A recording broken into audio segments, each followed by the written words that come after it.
Hello' guys নমস্কাৰ স্বাগতম জনাইছোঁ অসমীয়া ছোৱালী জিন্তিজ ব্লগ। মই আজি ভিডিঅ'টো আৰম্ভ কৰিছোঁ পাকঘৰৰ পৰা। আজি মই বনাম বুটৰ সৈতে ক'লা কচুৰ ৰেচিপি। ঘৰতে মই মোৰ ষ্টাইলতে বনাম, চবেই কচুৰ ৰেচিপি বনাব জানেই। মোৰ ভিডিঅ'টো আপোনালোকে চাব। যদি ভিডিঅ'টো চাই ভাল লাগে please like comment share and subscribe কৰি দিব। আৰু এতিয়া মই দেখাম মই কেনেকৈ বনাওঁ কচুখিনি, আপোনালোকে চাই থাকিব।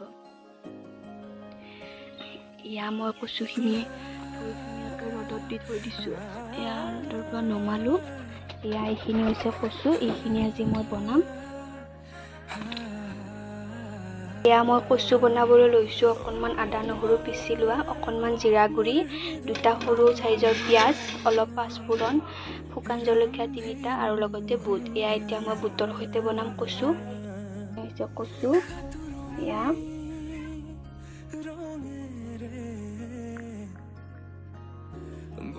ইয়াতে অলপ আলু দিছোঁ, আলু নিদিলেও হয়,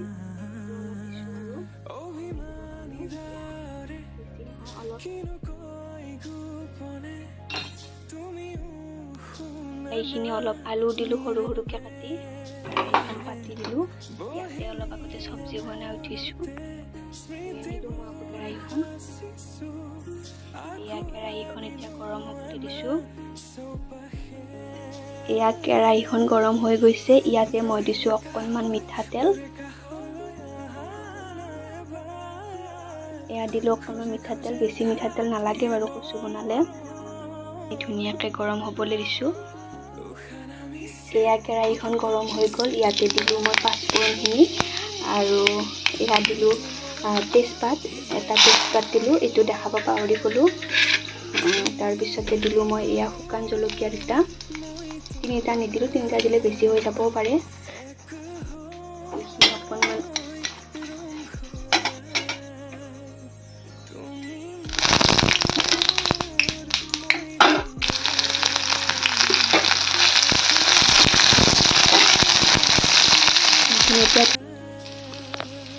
এয়া মই পিঁয়াজখিনি ভাজি আছোঁ। পিঁয়াজখিনি ৰং চঙা হোৱালৈ ভাজিব লাগিব, বেছি জ্বলি যাবলৈ দিব নোৱাৰি।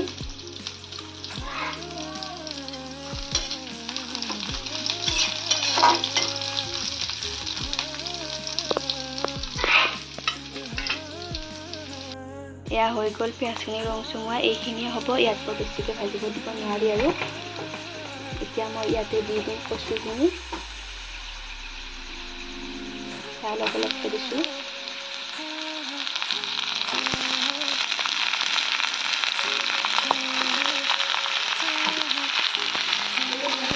বুটখিনি তিয়াই থোৱা আছে, সেইকাৰণে অলপ দেৰিকৈ দিলেও হ'ব।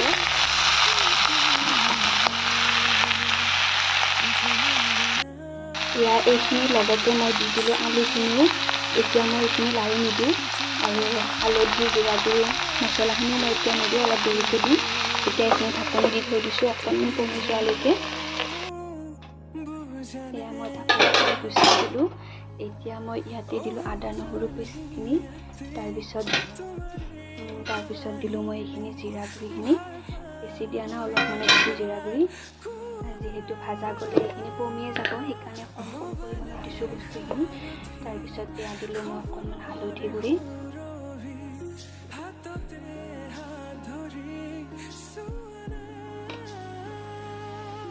এয়া দিলোঁ মই নিমখ, অলপ নিমখ দি দিলোঁ। এয়া মই দি দিলোঁ এতিয়া বুটকেইটা অকণমান ভাজি যাব লাগিব।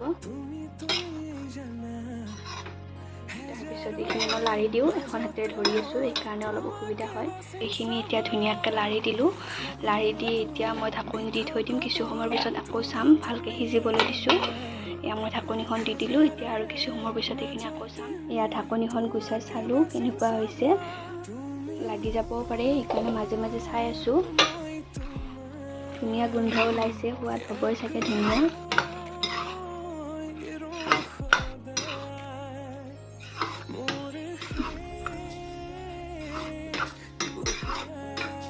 এয়া ঢাকনি দি মই ভাজি থাকিম।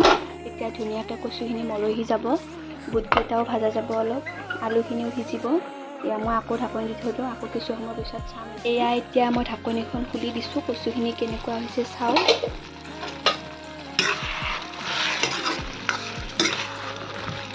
কচু সিজোতে টাইম লাগে, এয়া ভালদৰে সিজা নাই বাৰু, আৰু অলপ ভাজিব লাগিব।